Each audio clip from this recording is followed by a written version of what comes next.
This is a podcast about both having autism and living with someone who has autism. My mom is Sonya, and I'm Josh, and this is Josh Has Autism.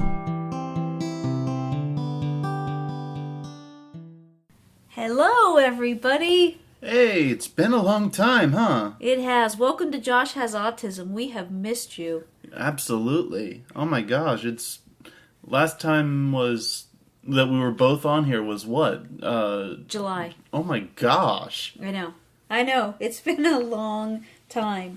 And it's not for lack of interest on our part or a desire to do it for sure. But we have had an upside down kind of crazy life. Upside down top.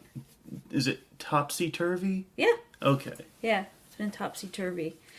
So, so we'll be doing this every week again. Yay. We are so happy to be hanging out with you. Thank you, everybody, for sending the emails that you have been sending, even though we've been missing in action. Yeah. Your emails have meant a lot. Absolutely. Thank you, everybody. Yes, really appreciate it. So here's the deal. I wasn't up to doing the podcast until now. Yeah. Since July, it's been that crazy. Yeah. So many changes. So for people, Not just changes either, but also sicknesses and things like that. Yes, absolutely. So the last time that we talked, we lived in Pensacola, Florida. Yes. And we were there by ourselves because your dad had already come up here for the job. And in August, we sold the house. It's 2 days shy. We moved out 2 days shy of it being 5 years there. Right. And you know what I think is even more amazing is that your sister and RJ sold their house the same day. So we got caravanned it up the, up the wagon trail. Yeah, that's a good way to put it, to get up here. Where is here? We are in Newport News, Virginia. Yes. Mm-hmm. And it's the northeast part of Newport News, so that we're like right on the cusp of York County. Okay. But we ended up in an apartment. Mm-hmm. We're on the third floor. Oh my gosh. So many stairs. I know. It makes getting groceries a hard thing. I am so grateful for you. Like a moose. I just load you up and you bring it all up here. All at once. Yes. I don't know how you do that, but you do. So that in and of itself was a huge change. Yeah, because we've never lived in an apartment before. I have. Or we have never lived in an apartment before. You have never lived in an apartment. And so tell me what you think. Like there's a whole bunch of stuff that went on, but let's just start there because that was a huge change for you. A bit. Yeah. I mean, to be honest, for me it wasn't that big of a change. I mean, yeah, now I have to go up 3 flights of stairs now to get home, but with that said, that's pretty much the only difference. I still have to try and be quiet, or whenever I have things going on in my room, whether it be video games or whatever, I'd be conscious of people trying to sleep. Mm-hmm. So it really didn't change that much for me. Well, it's a little bit different because we now live in a space that's about half the space that we were living in. That's true. So we have this apartment, but we now have a storage unit because we didn't, fit everything in. And we don't take care of the yard. Oh, I love that. I love that. I'm not allowed. I've been forbidden to use the weed eater because Dad says, and it's true. 2 minutes into me using a weed eater, it's broken. every single time. I've not ever figured out how to do it. I get it tangled up in a fence or whatever it So is, let me but I get this break straight. it. You have a black thumb with plants, Hey! and you can't even kill them properly. No. I want you to know that I have 3 plants in the kitchen right now, up on that bar section, that I have not killed. You've had them how long? Let's see. One came with us. Oh, it's almost dead. But it's not dead. It came with us. It's like a little palm tree. Mm-hmm. And then somebody sent me one with this little dog figurine. Yeah. That was really cool. That was, a few months ago. And then Dad brought home a little plant that he got, I guess, from work that was I don't know what it was from. Was it Christmas? I think it was Christmas. I don't know. I think so. Either that or like Valentine's Day or something. I've been forgetting to water it longer than having it at Valentine's. So it was before that. Okay. Oh shoot, what was I going to ask you? Oh yeah, so that's a difference. But you're saying that it wasn't that big of a difference, but it was living wise, it was not that big of a difference. Okay. Because, like I said, not much changed other than the actual room size. Mm-hmm. Whenever I go out somewhere, though, that has drastically changed. Because, obviously, we're in Virginia now rather than Florida. Mm-hmm. And so everything is bigger and faster. Oh my gosh. Yeah. Yeah. I mean, what's the speed limit here? 65? Well, right. But what I'm talking about is there's more people. So whereas where we used to live, you could get someplace relatively easy. Mm-hmm. There, rush hour there. Yeah. There's nothing to it. Right. Whereas here, you really have to take that in consideration because Yeah. you never can go out and the roads are empty. Especially if you go over the bridge at certain times. And through the tunnel. Yeah. It's backed up. Like you can be an hour easily waiting to go through the tunnel. Yeah. But I did notice that when we moved that you kind of had some different periods of time where you were really not okay. And my observation with that is that you seemed, just looking at you seemed sad. Yeah. I mean, I had friends down there. I have friends down there. Yes. And it's difficult to move away from your friends. Right. I agree. And one of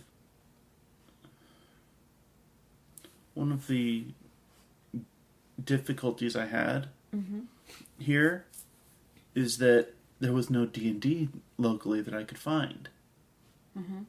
Like, I found one, but it was all the way through the bridge and tunnel. Yes, 2 tunnels. 2? Yeah. Oh my gosh. Yeah, you're right. And it just took at least 35 to 45 minutes to get there. At least. Yes. Yeah. At And that's least. without traffic. Yes. When you started needing to be there at 5, Yeah. that's pretty much impossible. Yeah. Yeah. But then you found a different one. Yes, that doesn't go through any tunnels or bridges. Right. And it's actually 13 minutes away? Something like that. Yeah, something like that. And it's a really nice place. So do you have friends there already? Yeah. Well, if not friends, then at least acquaintances. I know that we've talked about this before. Mm-hmm. When I've asked you about what kind of people, Well, what is it? Like, it seems like when you go to D&D, you just kind of fit right in. Yeah. So what is it about? It's really an awesome thing to hear about. Like, I don't ever want to do it. Yeah. I don't want to do that game. Mm-hmm. But it really does sound like wherever you go and you're in D&D, that there are really some people that are very welcoming. Yeah. And friendly. Yeah. That's what you've experienced here too? Yeah. Do you know their names? I know Zach. I know...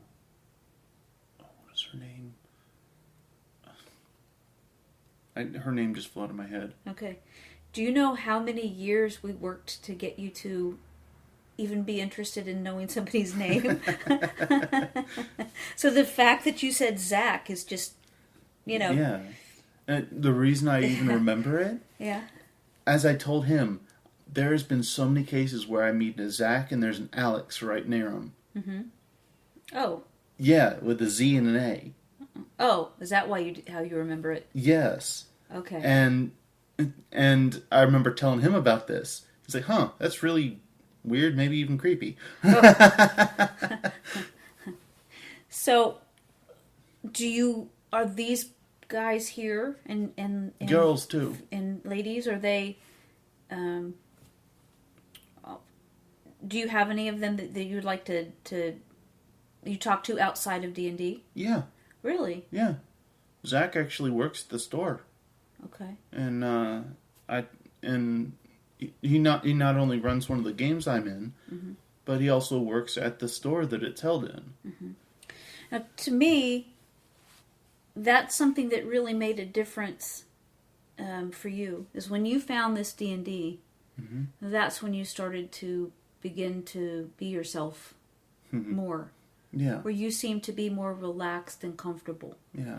And it's super important that I think that when you don't have anything that you look forward to, you really begin to disappear. Yeah. And I don't just mean in your room. I mean that when you come out of your room, in conversations, there's a...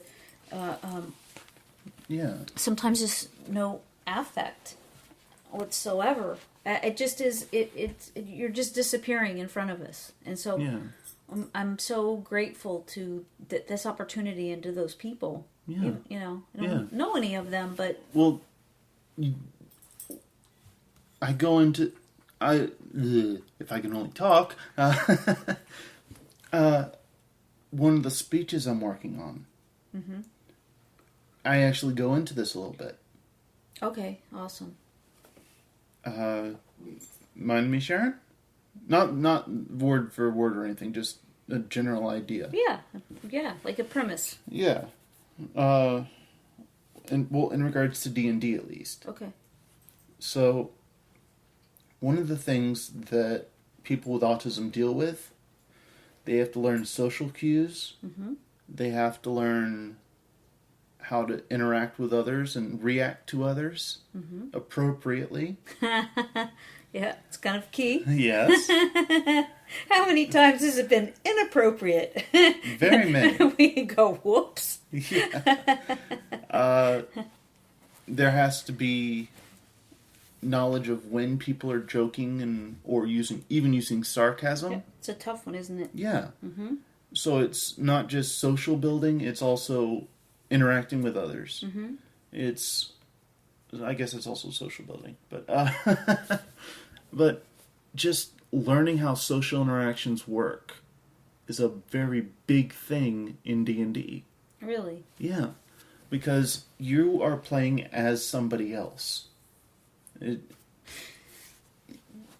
This is very, very interesting to me. Yeah. And you and I have talked about this a little bit before, just you and I, not on a podcast, but right. Which is that if you struggle and have struggled in your life to have interactions with others, mm-hmm. how is it that you're able to have these interactions just by being a character in a story? Like, how does that become easier than you talking? For one thing, you can backtrack on what you say. That's a big thing. You've told me that. You've told me that lots of times, right? Like how how I misspeak. Yes. Yes. And then you feel like once you've said it, people hold you to that. Yes. Me included. Yeah. You've said that I have done that before. Yes. So I had to relearn that. Yeah. Right. And so in situations in D&D, you can say, like, let's say someone is going to the barkeep asking for a drink. Okay. You say, I punch him in the face. As an example. Uh-huh. It's like, the GM would probably ask, do you really want to do that? Or are you sure you're going to do that, or something like that? Uh-huh. And I'm like, no, man, I'm just messing with you. Oh, okay. Interesting. So what you're talking about... I can express things like that without actually doing them. Without being held accountable for what you just said. Like, people let it go, right? It's like, in life, what you're saying is that when you say stuff to people... I can't just walk up to somebody and punch them in the face. Yeah, but that's a... right, but that's a drastic thing. That's not... Yes. What I'm saying is that, so specifically, Mm-hmm. it's not about an action, because you wouldn't do that. Right. Well, when you say something, if you're talking to just people, whether it's in the house or in the community, that people hold you to what you just said. Yes. When Indeed. sometimes it comes out in a way that you didn't intend it. Right. And you just would like to have that back. Right. And then say it the way that you really intend it. Yes. And you don't get that very often. Right. In real life. Yes. Yes. Whereas in D&D, the GM will actually, well, for most GMs at least, GM is a game master, also referred to as a DM, which is a dungeon master. You said a game master yes. and a dungeon master? Yes, they're interchangeable depending on who's asking. Okay. They're essentially the same thing, though. So if you were, let's say you and I are talking, and you say something, it would be helpful and beneficial if when you said something, do you recognize when you need like a do-over? Yeah. Right away? Yeah. For the most part. Did you always know that you needed a do-over right away? I have always been very particular with my words. Mm-hmm. So if I said the wrong word, I'd immediately know it. Wrong word, according to me. Wrong meaning not what you intended. Right. Not so. So it has a different meaning than what you intended. Yes. Okay. Like. And this is especially I would have difficulty with this whenever I would be talking to a therapist or somebody like that. Mm-hmm. Because then they'd latch onto that word, like we said earlier. Yeah. And they would focus on that, even if it wasn't the word that I was trying to say. Mm-hmm. So it really became difficult in that regards. Yeah.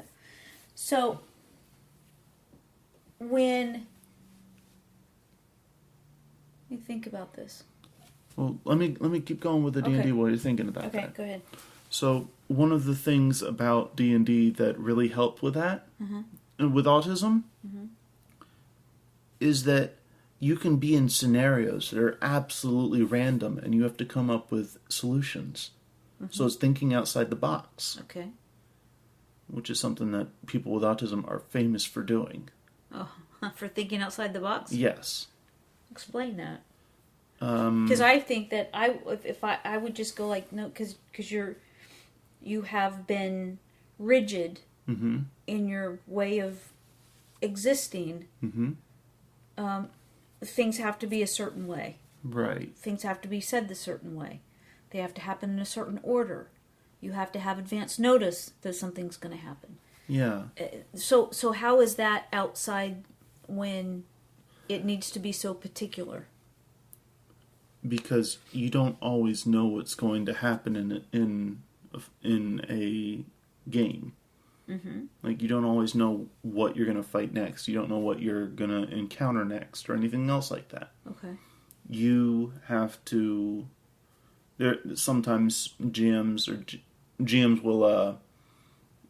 will put in like a puzzle kind of thing into the game, where you have to follow the clues or something like that. Mm-hmm.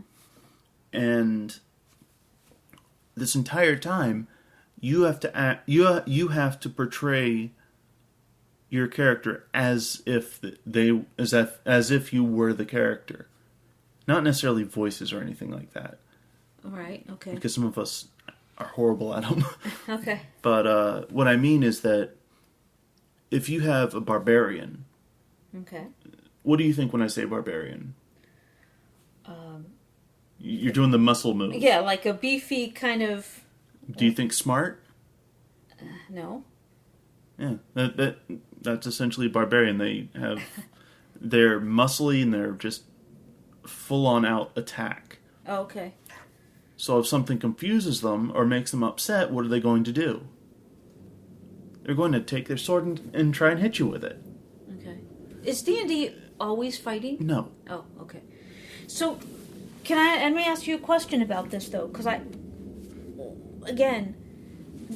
sorry. Let me finish that thought, though. Okay. Is that okay? Yeah, absolutely. So, take that kind of character as opposed to an intellectual character. Right. Where they think their words through, where they problem solve and things like that. Mm-hmm. They are completely different, and yet the same player might play both of those in different games. Oh. So okay. you have to pay attention to how your character would actually react to situations, and react accordingly. Okay. So here's where there's a disconnect here for me. Uh-huh. I've never played D&D, so I don't really. Uh-huh. It sounds like it's a story, though, it is. that you're building on. It is. With characters, and yeah. Right, I've got that. The disconnect for me happens in this. You, Josh, mm-hmm. have, throughout your lifetime, had to really work to have conversations, mm-hmm. whether it's face-to-face or on the phone, mm-hmm. To express how you're feeling about any given situation. Now, we've said this before, that from the time that you could talk, I was asking you how certain things felt to you. Yeah. Certainly after the diagnosis, I was always interested in this. What helps you to feel better? That was always, the forefront of in any situation. I wanted to know how you feel and what can be done to help you through the different situations, and what made it easier for you. Right. Now, you having such a hard time with interpersonal relationships, and I will just say, a big part of it is you not being interested in having interpersonal relationships, then taking that's very much, because you said to think outside the box. Mm-hmm. People with autism think outside the box. I want you to explain that, because what I'm saying to you is that what I've observed is the opposite. What I've observed is things needing to be just so, like a tidy little nice comfy box. That's what I mean by that. Yeah. Is that not necessarily that the outside the box does not necessarily apply to repetitive things. Okay. Such as remembering to brush my teeth or anything like that. What I'm referring to is whenever there's a problem that pops up that is unexpected. Or if I'm told to brainstorm something, I think up something most others don't. That's true. Yeah, that's what I mean. Okay. Because the repetitive things, they're repetitive for a reason. Mm-hmm. They work. Well, and a lot of okay. So even though maybe I know. Repetitive in that it requires no extra repetitive thought. Action, or that it needs to be repetitive for you to be okay with that particular. Both. It could be either or even both. Can you say in your words what I just said? I can try to. Okay. Whenever I have something that I do or am supposed to do every day, like let's say the dishes, doing the dishes every day towards after dinner. So there's a set order to the way I do things. Once you're in there. Once I'm in there. Okay. And once I'm actually doing it. Okay. Like, it's like the rhythm thing with brushing my teeth. But, Right, got it. But with this... Okay. Yeah. It's... Like with dishes, I make sure that the drain is clear. Then I clear out the bottom drawer of the dishwasher. Then I do the silverware that's in the bottom. Then I close that and open up the top and get all the cups, depending on where they're from, where they go. And then I clean the clean off the dishes that can go in the dishwasher and put them in the dishwasher. And then I clean the ones that I need to clean in the sink. I have a question that brings up for me. It's a little bit off topic. Well, when you do something like that, that's repetitive. So, meaning, I'm using this in terms of doing the dishes is a repetitive responsibility. So that's something that's expected of you on a regular basis. Yes. Do you remember why a certain pattern happened? When it comes to that, let's just talk about that specifically. Dishwasher. It's time to clear the dishwasher. Do you remember? I understand everything you do is patterns. Yeah. But do you know why it's the pattern that it is? With the dishwasher, yeah. What is it? So first I do the plates, the bigger plates, depending on which pile they go into. Because there's the pile of the mismatched plates and the pile of the matching plates. Your dad just told me we need to get new plates. we need to get new dishes. Yeah. Yes. And so... Because we lost half of them moving up here. Yeah, I don't know. They broke. Or were chipped already. There was at least one bowl that was chipped already. So we had to get rid of it. Oh. But, so I go from the matching plates, put those away, come back, get the mismatching plates, stack them largest on the bottom to the smallest on the top, depending on what ones are still there. I will break that up so that I can do the biggest ones first, Right. then the smaller ones, and so on. That makes sense, because logically, the bigger ones go on the bottom, so that's where you're going to start. Yes. That makes sense to me. Why did you decide to start with the plates? Because then the bowls come up, and some of the bowls go on top of some of the plates. Okay. Depending on which ones they are. All right. So is everything that you do logical like that? No. No. Well, let me be clear. The dishwasher stuff. That's because you're my boy. Yeah, but the dishwasher stuff. Yeah. Is logical. Yes, that sounds very logical. Some of the stuff I do is completely random, and I have no idea why I do it. You mean the patterns, like when you walk? No. You're not talking about that. What are you talking about?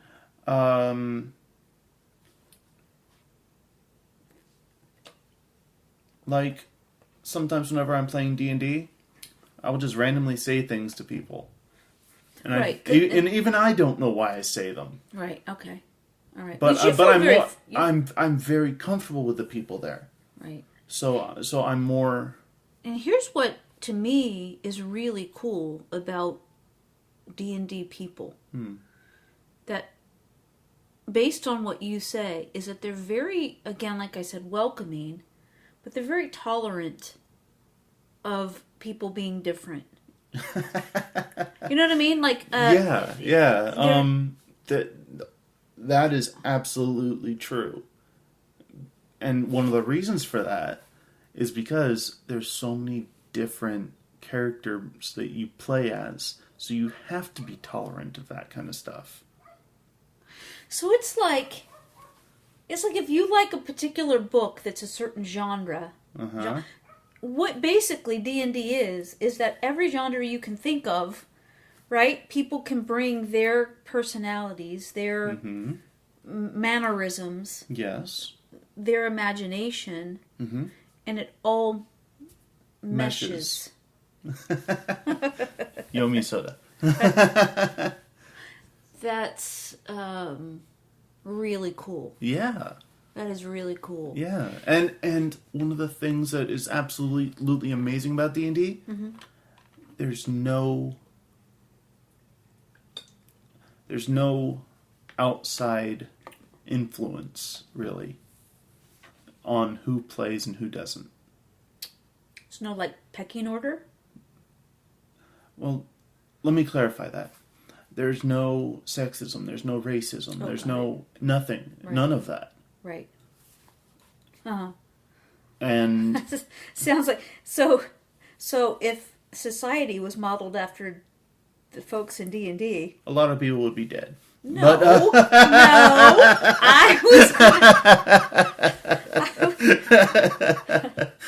I was gonna say it would be a much more tolerant place to live. I'm just talking about the players, not the characters they play. I know. Because Well, wait a minute. some of those characters would be absolutely Right, but you're not. The characters would be. the characters I'm would talking be, about not the players. I'm talking about the players. Oh, I thought okay. Because okay, so we're talking about two different things here. Yes. What I'm saying is the humans that are there, not the makeup people, but the humans that are there. Excuse me. It sounds like they have an openness to whomever comes in. Yeah. That's what I'm saying. Is it seems like. So I thought you were talking about the people themselves, where there's no sexism, there's no racism. Right. There's not. Okay, and that's what my point is. That Okay. That if all of society was like. Was to have that mindset. Exactly. Okay. I thought you meant that if all of society was actually in the world of Dungeons and Dragons. No. Yeah. Some of us would not. No. Me. No. Me. No. I say no. So this is really cool. This first podcast back after a while. Yeah. Did not know that we were going to be talking so much about D&D, but it makes sense because that's what's really helped you to cope. Yes. Yes, absolutely. Yeah. And it was hard for you to leave your friends and your friends were from D&D. Yeah. Down there. Yeah. That's where you always find your people. or at it's at D&D. Yeah. And it's absolutely shocking the amount of people that I meet that have autism that play D&D. That's. I mean, it has mine. I play it in person, and I've been playing it for years. And so many of these games have people on the spectrum that it's just really cool to be able to do something like this and interact with And connect. Yes. And it's Like phenomenal. Right. Like I say, they're your people. Yeah. Yeah. You found your tribe. Yeah. But it's funny because you seem to find your tribe in D&D wherever you go. Yeah. Which is really just pretty awesome. Yeah. Yeah.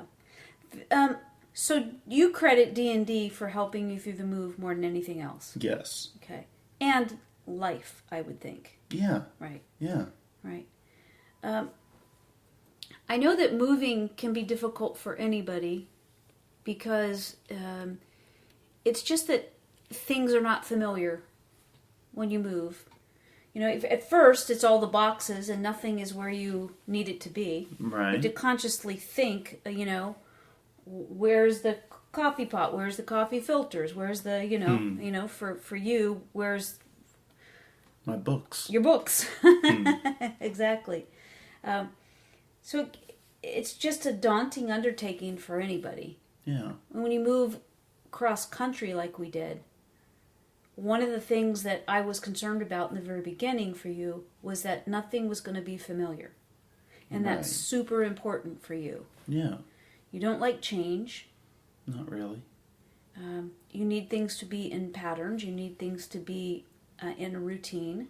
Mm-hmm. And we couldn't offer any of that because we were moving. Right. I mean, even whenever we were trying to get the house ready for it to sell, it took such a long time, and it was so stressful just getting it prepared that it just really messed with my head, really. Right. Yeah. And Well, then the house sold as soon as it was put on the market. Right. I was grateful for that because who wants people coming in your house looking at all your stuff and, that's not very comfortable. Mm. Right. But I was grateful that happened so fast. Yeah. But in the process, we tried to keep you up to date on everything that was happening. But there's just so many variables that we didn't know. Right. That we couldn't be any more supportive because we didn't have answers. Right. So, fortunately, the D&D really turned things around because you were starting to get really depressed and not really functioning very well. Right.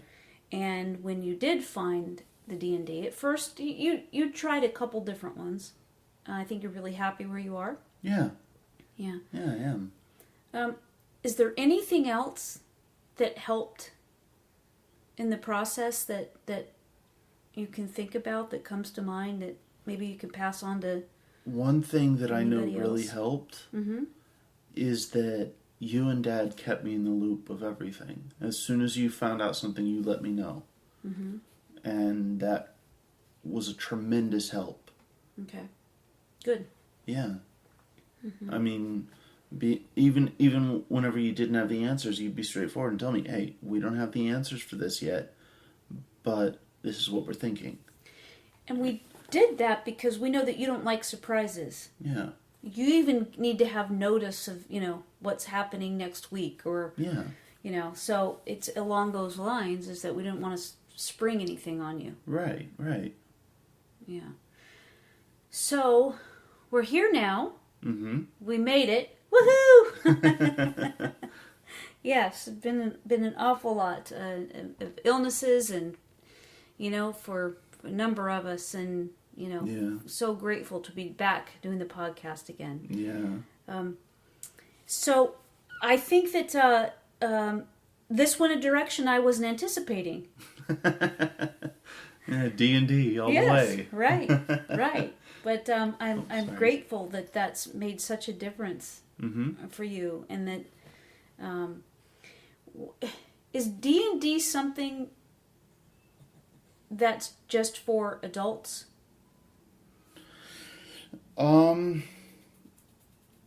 Not. There's different games that are called tabletop RPGs, which is one of the things that D&D is. Mm-hmm.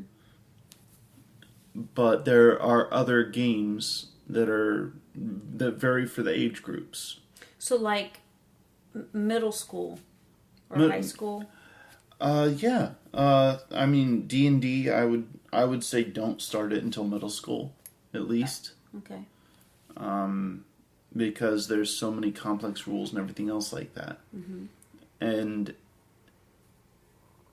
on the other hand, though, there are other games out there than D&D, than just D&D, and some of these games are geared towards younger kids. Mm-hmm. Some of them are geared towards adults. Some of them, they just sell it just for people to have fun, no matter the age. And you've played those? Yeah. Okay. Yeah, and it's a lot of fun. Mm-hmm. Yeah. Yeah, and helpful. Yeah. Yeah, that's really cool. Mm-hmm. All right. Well, I think that we can say that we're back. And I'm grateful for that. I've missed these conversations with you doing the podcast, and we have these conversations ourselves all the time. But nice to be able to share them with everybody. Yeah. Josh and I are so grateful that we're back doing this again. And we've missed you. We've missed the experience. We've missed all the conversations we have with people. Like I said in the beginning, we've gotten a steady stream of emails, and so even when we had stopped doing it, people were still finding the podcast. Yeah. And I just think that that's to me it feels really good that even though we were kind of on a hiatus because things were bonkers. Oh my gosh. That these conversations were still helping people. Yeah. So I'm real grateful for that. Yeah. So these are going to come out every week. Hopefully. No, every Thursday. They'll be out every Thursday, and there will be a blog that I write that's attached to it that can be found on my website. It's sonyaking.com. Mm-hmm. This can be heard, I don't know. So many places. Yeah. iTunes, YouTube, Spotify. Tons of them. I can't even remember. But if you have any recommendations or suggestions, please send them on. We'll get to them as we can. Yeah. But anyway, thanks for listening, and we are we missed you. Yeah. Yeah. So hope you have a wonderful, wonderful day, and we'll talk to you next week. Bye.